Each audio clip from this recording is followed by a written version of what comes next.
Muito bem, então, boa tarde.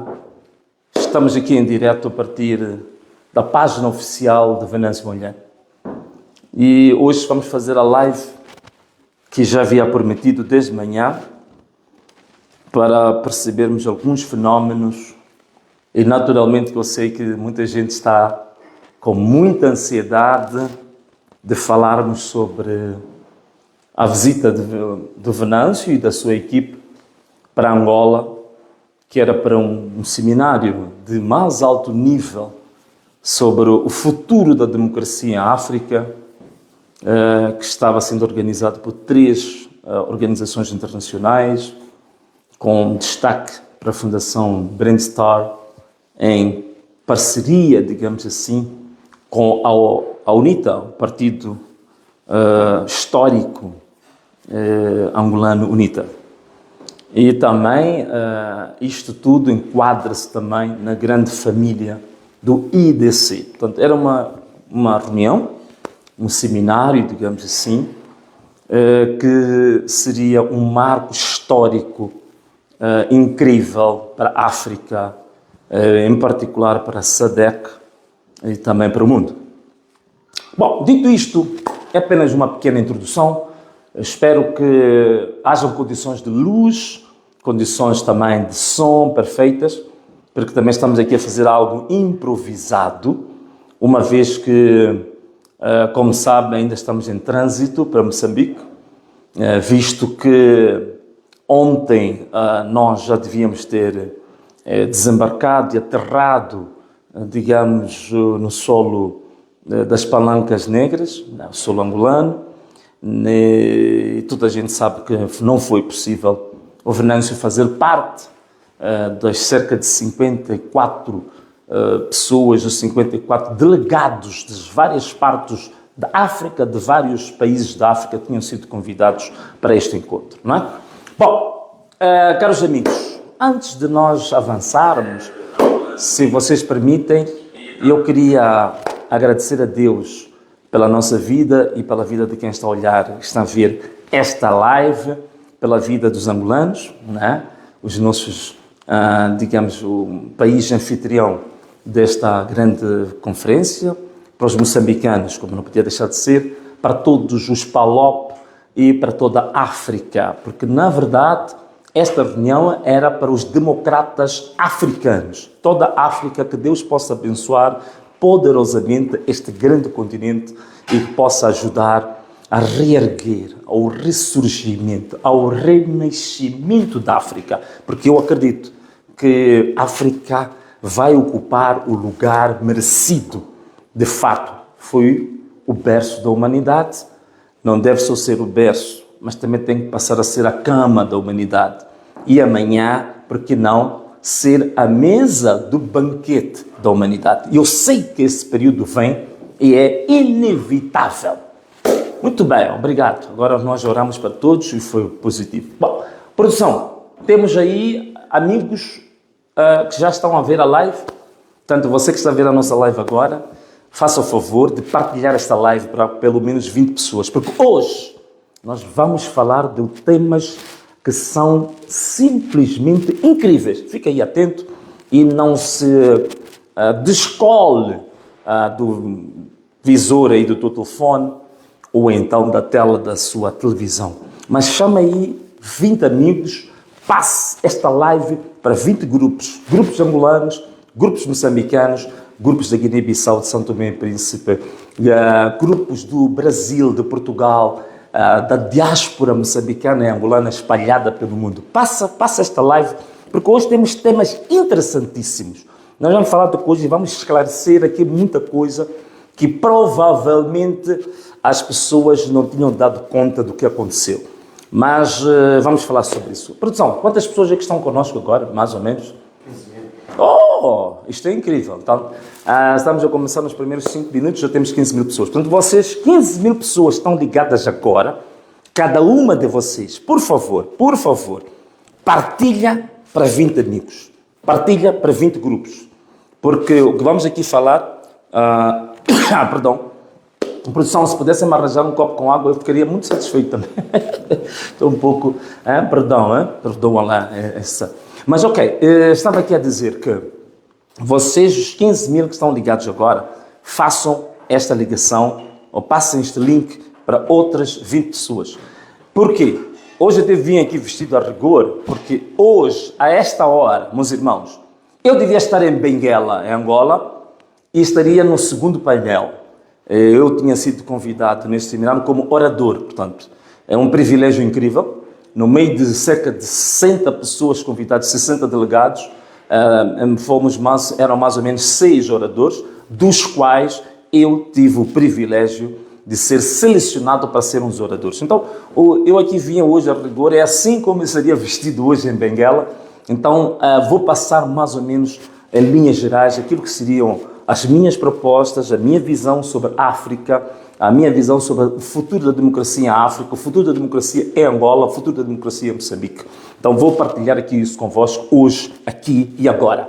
Bom, caros amigos, primeiro, se vocês me permitem, antes de nós entrarmos no tema da deportação, né, ou a recusa da minha entrada em Angola, que eu sei que é isto que toda a gente quer ouvir, vão me permitir falar antes de 2 temas. Primeiro, eu queria falar da questão da perseguição política que está a acontecer em Moçambique, que agora, vocês sabem, o último evento desta perseguição foi a detenção da minha mandatária financeira, a Glória Nobre Chírio, eu chamo ela de Mamã Glória, uma senhora incrível, uma senhora com nível de integridade, para mim, jamais visto neste mundo, muito séria, muito expedita, com uma prontidão incrível, mas acima de tudo com valores morais, éticos incríveis.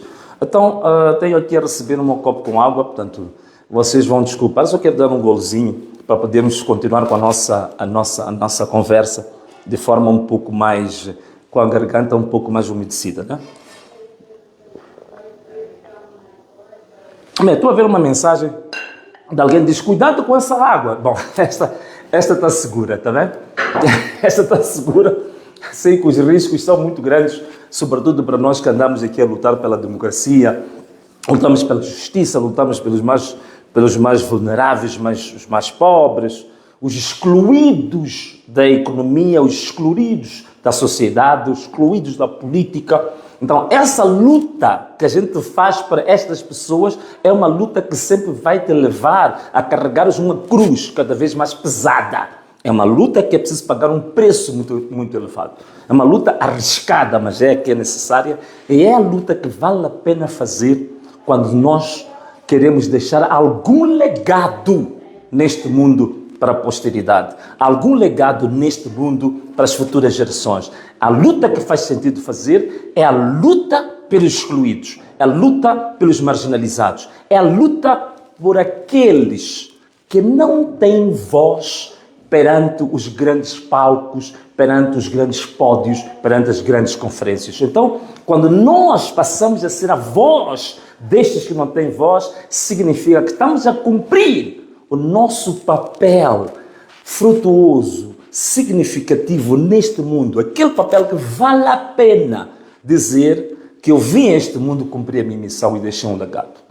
O que mais importa não é o meu corpo, o que mais importa não é a minha casa, o que mais importa não é os baús, os tesouros que eu tenho, mas o que importa é que tipo de valores imateriais que podem durar no mundo, durar no tempo sem apodrecer, mas que podem ficar na história, na mente e na consciência das pessoas. Isso é que importa. Bom, caros amigos, primeiro, vamos lá falar aqui, prisão da Glória Nobre Chírio, a minha mamã Glória, que foi detida, que foi torturada psicologicamente.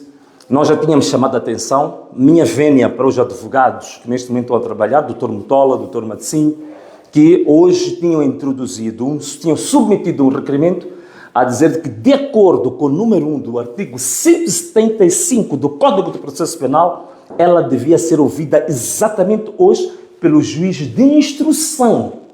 Se ela continuasse detida amanhã, sem ser ouvida pelo juiz de instrução, significa que era a segunda gravidade neste processo. Mas recebi a mensagem agora, felizmente, Ela já tem acesso ao advogado. Felizmente, ela já está sendo ouvida agora pelo juiz de instrução. Portanto, uma grande vénia para os moçambicanos que fizeram pressão grande para que a situação dela estava enclausurada, fechada, presa, não podia ser assistida por um advogado, não podia ver a família. Estava feita uma terrorista, uma criminosa, sem a presunção de inocência. E depois outras irregularidades foram cometidas, como, por exemplo, foi retirada dela o telemóvel, portanto, sem que houvesse um termo de apreensão, nem que lhe fosse entregue. Mas, neste momento, ela está a ouvir, estamos com expectativa de ver o que é que o juiz de instrução vai determinar a partir deste momento. E não quero, neste momento, começar a fazer uma defesa obsessiva dela, vão dizer que você está a defender porque é a tua mandatária. O que nós queremos é que se cumpra a lei. O problema, a grande questão é esta, que se cumpra a lei. O resto tem que ser aprovado. Bom, este é o primeiro ponto. O segundo ponto, antes de eu chegar a Angola, nós passamos pelo aeroporto de Mavalane, que é o aeroporto de Maputo. O aeroporto está em Maputo. Como toda a gente sabe, foi-me determinada, foi-me, digamos, estabelecida ou decretado o termo de identidade de residência após digamos, o interrogatório que levou 10 horas sem me dizerem qual é o crime que eu cometi. Então, às 10 horas, foi interrogatório, digamos assim, sob o ponto de vista da legalidade, é um interrogatório nulo. Você não pode interrogar um arguido por 10 horas sem dizer ao arguido qual é o crime que pende sobre ele. Portanto, não foi dito qual é o crime. Então, eu tinha que responder a tudo porque eu estava no vazio, estava nas trevas, estava tateando, estava à deriva. Mas, ok, de todas as formas, foi-me estabelecida esta medida restritiva do termo de identidade e residência. Quando chegamos ao aeroporto de Mavalane, depois de termos feito comunicado à Procuradoria que ia viajar exatamente para Angola, para este evento, a migração de Moçambique dizia que eu tinha que apresentar uma autorização do Ministério Público para a minha viagem. Eu disse que era preciso que a migração sustentasse essa afirmação com base na lei. Porque se eu sou acima de 5 dias para comunicar, não é para ter uma autorização prévia, não existe, isso não é de lei. A lei é clara, é o número 1 do artigo 123 do Código do Processo Penal. Diz que comunicação para ausências da casa, da residência, ou por mais de 5 dias. Qual é a finalidade? A finalidade é para que o Ministério Público possa localizar-me sempre que for necessário para o andamento da marcha processual. Portanto, significa que não é preciso nenhuma autorização, está tudo muito bem estabelecido na lei, e nós mostramos a lei e mostramos o comunicado, digamos assim, que enviamos à Procuradoria. E mesmo assim, compreendendo o que estava na lei, compreendendo que nós tínhamos comunicado ao Ministério Público, o chefe do posto da imigração continuava a dizer que estava claro, mas que estava à espera de ordens superiores. Vejam só, conhece, entendeu que a lei o diz, que é legal, que é normativo, mas estava à espera de ordens superiores. A minha vénia, aos polícias azulinhos, estavam lá 2 polícias azulinhos, e esses polícias, quando falamos, abriram logo o código no telefone. Disseram que sim, isto está claro, é límpido. Não precisa de nenhuma autorização. Precisa apenas de uma comunicação. E não é papel da migração, nem da polícia, andar a solicitar isso. Se houver alguma medida restritiva para a viagem, é o Ministério Público que vai comunicar a migração, vai comunicar a polícia, o posto da polícia no aeroporto, de que o fulano de X, Y e Z está proibido, ou que não pode viajar. Não é a migração que pede isto. Então, infelizmente, temos um chefe de posto que está lá a lidar com pessoas de diversas nacionalidades, não conhece a sua própria lei, não sabe qual é o seu papel, não tem capacidade de falar com o seu chefe, o seu superior hierárquico e dizer: chefe, a lei o que diz é isto. Portanto, se for para cumprir alguma ordem acima do que a lei diz, não estarei em condições de o fazer. Então, nós não temos funcionários desses. Tivemos que dizer que, olha, agora queremos falar com o teu chefe. Então, quando o chefe se confronta com isto, é que nos deixa passar no aeroporto de Mavalane. Portanto, não foi uma coisa pacífica ter atravessado o aeroporto de Mavalane. E mesmo assim, o chefe do posto, quando eu já estava a fazer a captação da imagem para entregar o meu passaporte, ele veio com o seu telemóvel e tirou uma foto. O que eu fiz, também tirei uma foto, a cara dele, e eu disse: se esta foto que estás a fazer sem profissionalismo, esta foto que estás a fazer de forma irresponsável com o teu telemóvel, se esta foto for a qualquer rede social, eu também vou colocar a tua foto na minha página e vou dizer que este é o chefe do posto da migração do aeroporto de Mavalane e vou expor também a tua face ao mundo. E atenção, a minha página tem 1.500.000 seguidores. Estamos quase a 1.600.000. Para além de toda a diáspora. Portanto, eu vou expor a cara, o nome do chefe do posto da migração, se a foto que ele tirou de forma irregular, irresponsável, sem profissionalismo, for usada em outros ou qualquer fórum, digamos, indevido. Bom, assim nós conseguimos. Alguém diz que a minha garganta ainda está um bocadinho assim seca, né? Parece que a minha voz está um bocadinho metálica, né? Então vamos agora ver se a gente pode melhorar. Bom, caros amigos, agora vamos ao prato forte. Vamos ao essencial, o tema central de hoje. É que eu tinha que explicar isto, né? Como é que depois saímos do aeroporto de Mavalane até chegarmos ao aeroporto 4 de fevereiro, em Angola. Um país bonito, um país de gente trabalhadora, de jovens, um país com o qual eu tenho uma simpatia, tenho também ligações afetivas com algumas pessoas já de longa data. No aeroporto 4 de fevereiro, nós chegamos, da delegação que chegou ao aeroporto 4 de fevereiro, fomos perfilados e nessa delegação foi retirada ou recolhido os passaportes de todos nós. Da delegação de que foi recolhido os passaportes de todos nós, o primeiro indivíduo que foi separado e levado para um corredor foi o Venâncio Mondlane. O meu amigo mangolê que estava lá a trabalhar para a migração, gritou bem alto o meu nome: Venâncio Mondlane. E lá fui eu, avancei e colocaram-me num corredor. Depois fizeram-me atravessar umas portas e fiquei, de fato, num corredor sem saber qual era a razão porque que eu era chamado. E começa aquela confusão toda que envergonha os nossos países africanos, a desorganização, a falta de informação, a falta de profissionalismo, a falta de brio profissional, tudo feito ao acaso, tudo feito de forma caótica, tudo feito por improviso. Então, uns a serem puxados para um lado, para o outro lado, um ambiente caótico no aeroporto 4 de fevereiro. Portanto, é realmente aquele ambiente típico, digamos, daquilo que nós queremos mudar em África, que tem envergonhado a África. E então, fomos separados.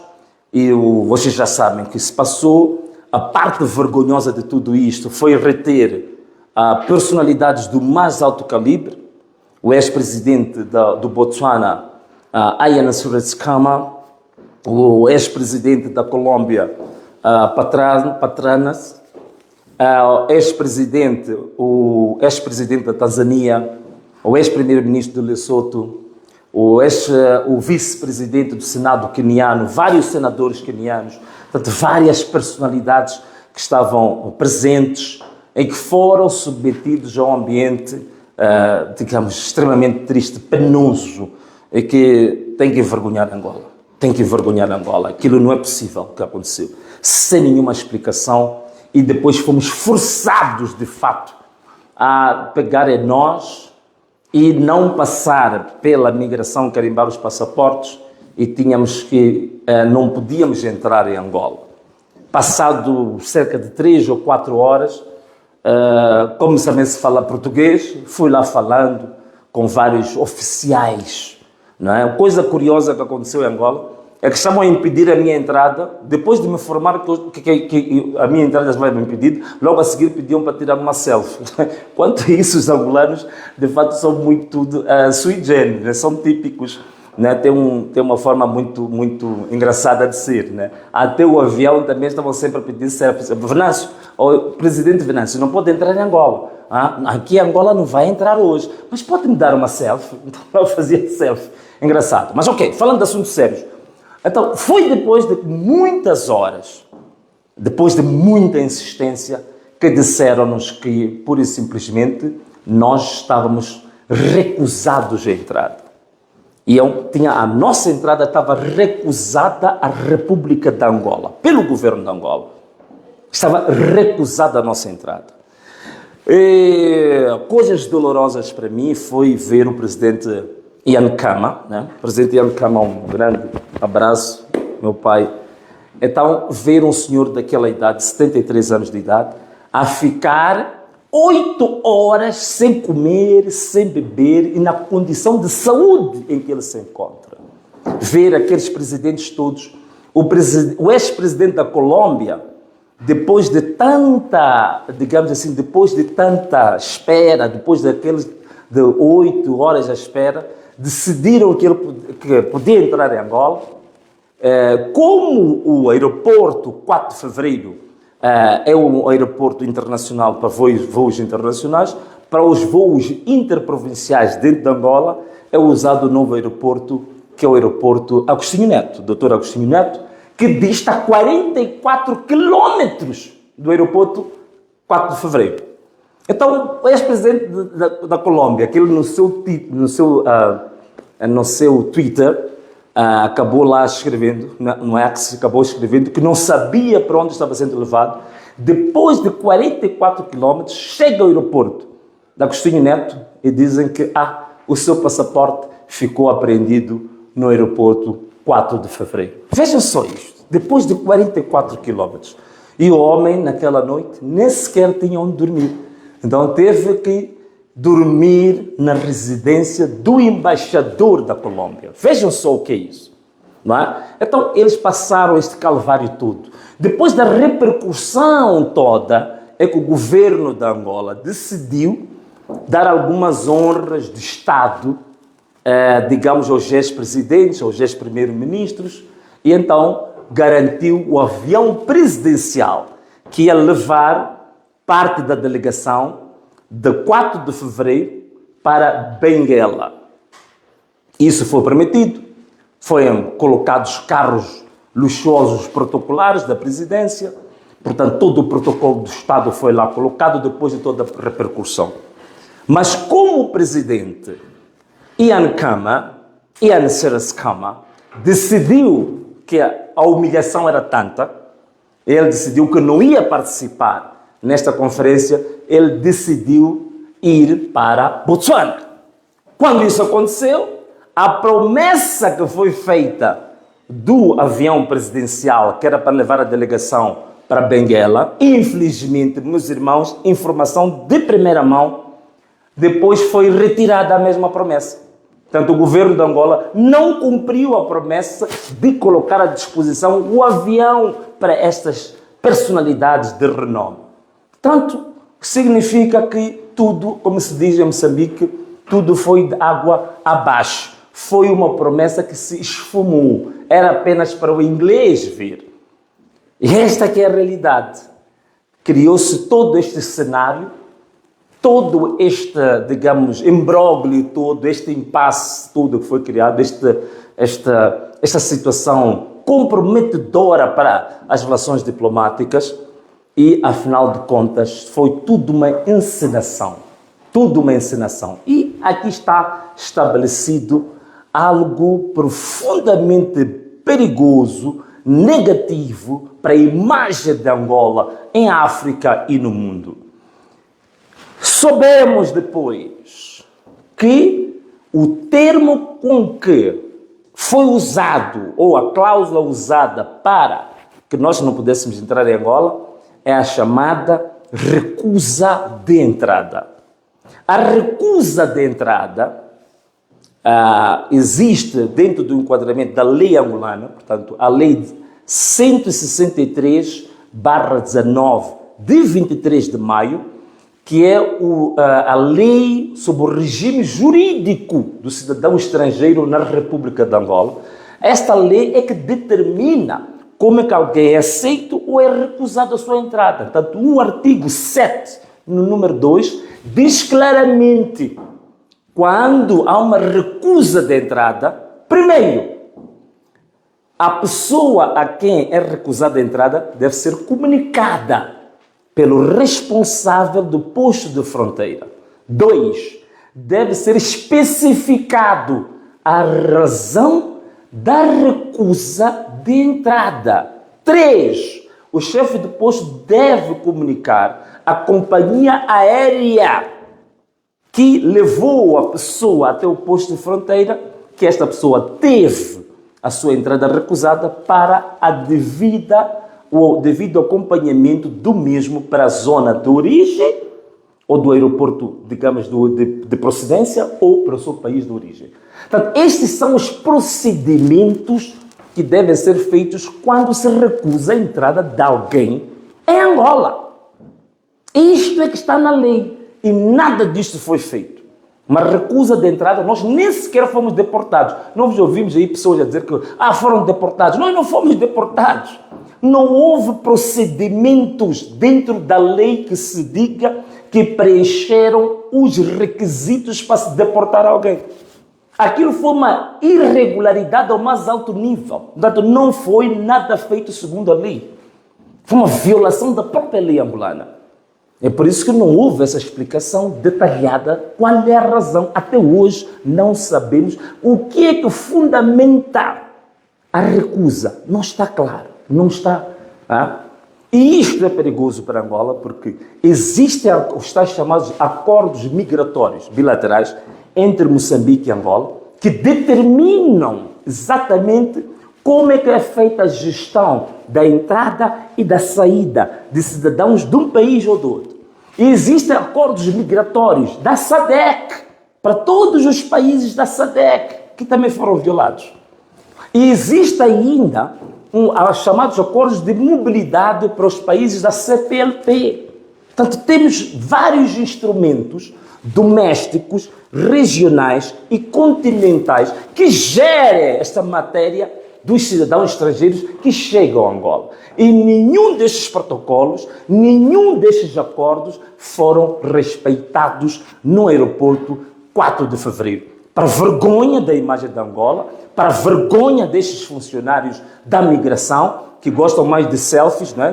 Todos eles fizeram selfies comigo, mas não cumpriram a própria lei angolana, não respeitaram os protocolos da SADC, não respeitaram os protocolos da CPLP e da União Africana. Portanto, isto é realmente muito dramático. Daí, que se calhar eu concordo um pouco com um artigo que foi escrito por uma senhora que dizia que o dia 13 de março devia ser decretado como dia da vergonha pública em Angola. Não, se calhar sim, eu penso que sim. 13 de março eu convoco os jornalistas, os ativistas angolanos, para que vocês oficialmente decretem 13 de março como dia da vergonha pública em Angola. Isso é muito importante. E isso tem que ser recordado na posteridade. E quem são as pessoas responsáveis por isto? E veja só, nós africanos da SADC, da CPLP, dos PALOP, até hoje não temos justificação. Mas nós sabemos que havia uma senhora americana na delegação que teve a sorte de comunicar a sua embaixada em Angola. A embaixada da Angola comunicou ou falou com o governo de Angola e o governo de Angola finalmente deu uma justificação porque que impediu a entrada lá. Justificou os americanos, mas não justificou os africanos. Justificou os americanos, mas não justificou os cidadãos da SADC. Justificou os americanos, mas não justificou aos cidadãos da União Africana. E o que disse a Embaixada de Angola, a Embaixada dos Estados Unidos de Angola? Dizem que o responsável por tudo, quem fez tudo isto foi o Ministério do Interior. Penso que o Ministro do Interior recente é Manuel Homem, penso que é esse o nome dele. Então, o governo de Angola lançou toda a carga e todo o fardo para o Ministro do Interior. Mas nós, africanos, estamos a saber dos americanos como se estivéssemos fora da nossa própria terra, fora do nosso próprio continente, fora da nossa própria região. Portanto, não há essa explicação.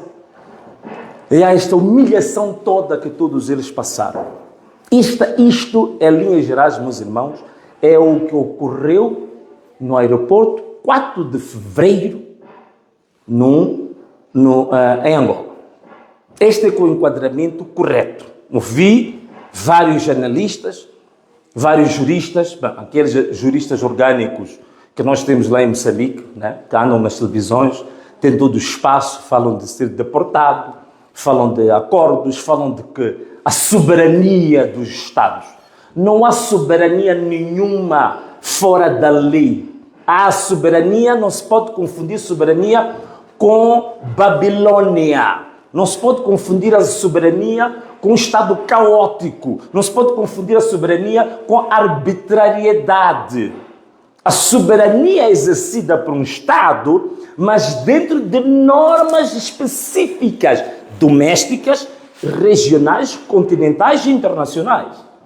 E estas regras, estes protocolos, não têm nada a ver com aquilo que ocorreu. Portanto, se ela chamar aquilo de soberania, é exatamente desta intelectualidade orgânica que a gente tem. Né? Estes mercenários digitais do regime ocupam todas as televisões para estar ali pura e simplesmente a vomitar o mais alto da sua ignorância, digamos assim, algumas delas congênitas, outras adquiridas com o tempo. Então, como sabemos também, parece que o nível de consumo de estupefacientes tem aumentado bastante na classe acadêmica hoje. É por isso que, de fato, temos a academia com o gráfico da produção acadêmica cada vez mais ele a ir no sentido negativo da produção, geometricamente negativo. Então, são estes produtos, digamos assim, do pensamento psicotrópico, né? Pensamento resultante do consumo de substâncias perigosas e proibidas. Portanto, é este o problema. Então, andam todas essas teorias a serem feitas. Né? Alguém diz que não, o Venâncio não entrou em Angola porque o governo de Angola notou que não é uma pessoa de boa reputação. Olha, que boa reputação? Onde é que estão provas disso? E se é essa a razão, então, de acordo com a própria lei angolana, o artigo número 7, o número 2 da lei 163/19 de 23 de maio, obriga a fundamentação disso. Onde é que está a fundamentação? Onde é que está o despacho que diz isso? Absolutamente nenhum. Portanto, foi ilegal. A Angola provou-se que, de fato, está sob um regime ditatorial, que a Angola está sendo gerida de forma partidocrata. Portanto, o partido MPLA, os estatutos do seu partido se sobrepõem à Constituição de Angola, se sobrepõem às leis de Angola, se sobrepõem à soberania de Angola, que reside onde? Reside no próprio povo. Esta que é a dura realidade. Esta que é a realidade. E mais, aqui eu concordo, eu vi no portal da UNITA, a dizer que um dos graves problemas e que motivou isso também é o crescimento que a UNITA está a ter em Angola, em termos de popularidade, da aceitabilidade popular dos eleitores, e, por outro lado, o decréscimo geométrico da impopularidade do MPLA. E que nem sequer tem candidato para as próximas eleições presidenciais. Este é o grande problema que o MPLA está a ter. Então, ao invés de procurar formas de estratégias do marketing político, da mobilização política do seu povo, para perceber que o MPLA é a melhor alternativa política para Angola, fazem estes truques vergonhosos de tentar rasteirar, violar a própria lei que eles mesmos já autorizaram, eles próprios aprovaram essa lei e violam a lei. Essa é a grande questão. E não é a primeira vez que está acontecendo. Em 2022, a UNITA, quando quis fazer a abertura da sua campanha, convocou quadros da IDC e naquele dia foi o dia que estrategicamente se decretou luto nacional. E foi proibida toda atividade política. Então, os quadros do IDC tiveram que também voltar e não tiveram nenhuma ocasião de fazer a abertura da campanha bonita. E não foi o primeiro truque, são vários truques que o MPLA tem utilizado em Angola. Desta vez também usou este truque para sabotar a atividade política, que é constitucional, que é legal, não é? Que é um dos direitos fundamentais, uma das conquistas, ok? Da independência dos angolanos. Então tem feito isso, não é? E agora, em relação ao meu pai político, Seretse Khama, Ian Seretse Khama, é preciso perceber uma coisa. O fato dele ter regressado, algumas pessoas podem estar a perguntar, mas por que ele voltou? Por que ele não continuou? Eu vou vos dar uma das razões. Em 1998, justamente em março de 1998, o pai do Ian Seretse Khama, que era o primeiro presidente de Botsuana, Seretse Khama, né, o fundador do Partido Democrático do Botsuana, estava a passar no espaço aéreo internacional sobre Angola, o seu avião foi abatido por mísseis de mercenários cubanos.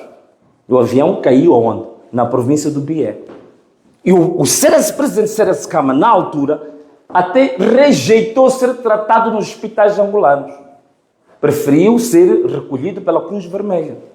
Em março de 1998. Agora, curioso, em março de 2025, o filho dele, Ian Khama, passa também por este choque diplomático no mesmo país. Então, isto, tentem fazer a ligação para perceber essas coisas. Portanto, o que é importante que eu recomendo? Recomendo a UNITA, recomendo toda a delegação que lá esteve, recomendo as organizações da SADC alternativas, direitos humanos, dos advogados da SADC, da África Austral, que deve-se processar o Estado angolano. O Estado angolano tem que ser processado. Isto não pode continuar desta forma. Pior ainda, quando o presidente João Lourenço, nesta altura, está a assumir a responsabilidade, ou o cargo, ou a função de presidente da União Africana. Como é que alguém está a assumir o papel de presidente da União Africana, a União, que é a União? A União é, digamos assim, é a ligação pacífica, harmoniosa entre partes. Como é que ele vai manter a união dentro da União Africana se ele próprio está a promover a desunião e a desagregação? Dentro do seu próprio... Nós até íamos para testar. Vamos lá testar em Angola para ver se os discursos do presidente João Lourenço, no âmbito da União Africana, se ele aplica os mesmos discursos no seu próprio país. E aí está a prova. Ainda o último discurso do presidente João Lourenço dizia que criticava severamente os líderes africanos que não conseguiam nada fazer para a estabilidade dos seus países. Então, olha, o discurso dele a ter um volte-face contra ele próprio. Portanto, ele estava a criticar a ele próprio, a ele mesmo. Ele próprio, aquela crítica, era válida para ele. Ele até dizer, é uma vergonha que os líderes africanos não consigam garantir a estabilidade. Com essa vergonha, ele estava a falar da vergonha que está sobre ele mesmo. Portanto, ele próprio é o praticante deste discurso. Portanto, o que acontece é isto. Muitos discursos são discursos de ocasião, são discursos de encenação. Até se me permitirem, deixa eu ver aqui o que os bispos católicos de Nampula disseram sobre o diálogo em Moçambique. Fala-se muito do diálogo em Moçambique, que agora vamos avançar, o diálogo vai ser aberto para a sociedade civil, para a personalidade da sociedade civil, tudo encenação. Olha uma frase que os bispos de Nampula disseram. Né? Eles disseram e denunciaram a encenação de reconciliação em Moçambique e avisam que a história não vai perdoar os tiranos. E a expressão que eu gostei que eles usaram, disseram que muitos escutam, mas recusam-se a compreender. Fingem que dialogam, mas na verdade encenam discursos. Isto é muito interessante. Uma frase muito forte dos bispos católicos de Nampula. Há uma encenação discursiva. Coisas que as pessoas dizem com a boca, mas não creem com o coração, não praticam. Então, daí os discursos do presidente João Lourenço, né? Que ele critica, chama de vergonha, mostra-se emocionado porque nada se faz. Ele próprio, afinal de contas, é o principal promotor dessa instabilidade. E é por isso mesmo, se você não consegue estabilizar a sua casa, não tem capacidade de estabilizar a casa do outro. É por isso que na mediação, no conflito entre o Ruanda e a República Democrática do Congo e o M23, o próprio presidente João Lourenço não conseguiu ser bem-sucedido nesta mediação.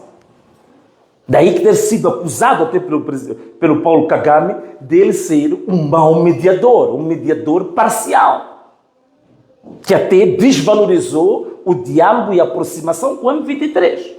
Agora que o M23 está a ganhar terreno, é que decidiu que quer falar com o M23 nesta altura.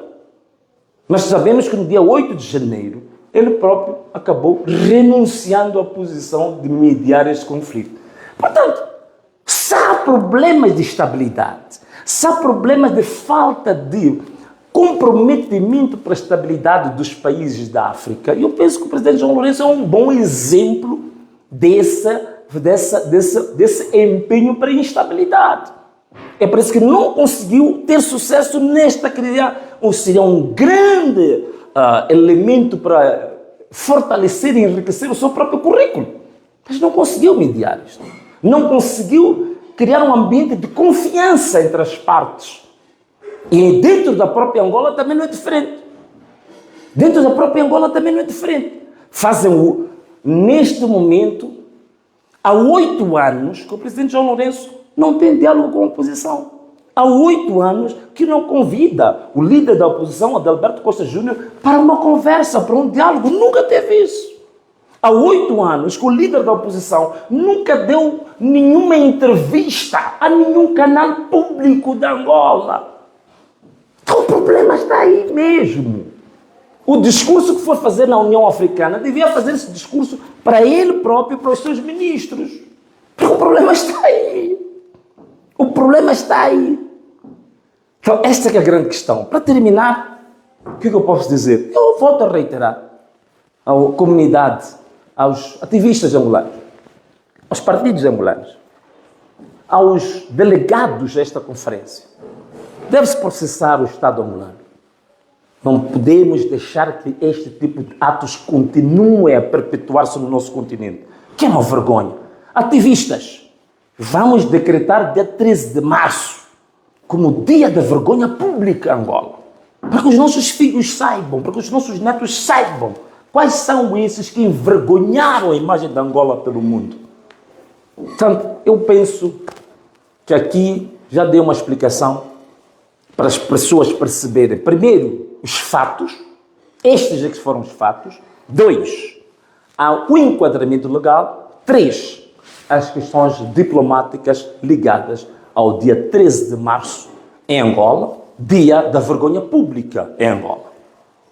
Caros irmãos, caros amigos, foi muito bom estar aqui convosco. Angolanos, estou muito feliz convosco, receberam bem, os angolanos no geral, as angolanas no geral, com muito carinho, muitas selfies, muitas fotos. Foi extremamente positivo, foi muito bom para um angolano normal, é muito simpático, muito acolhedor. E assim foi a nossa live hoje, a partir da página oficial do Venâncio Mondlane, para Moçambique, para Angola, para os PALOP, para a CPLP, para a África e para o mundo. Despeço-me com um forte abraço para todos, um beijo e tchau!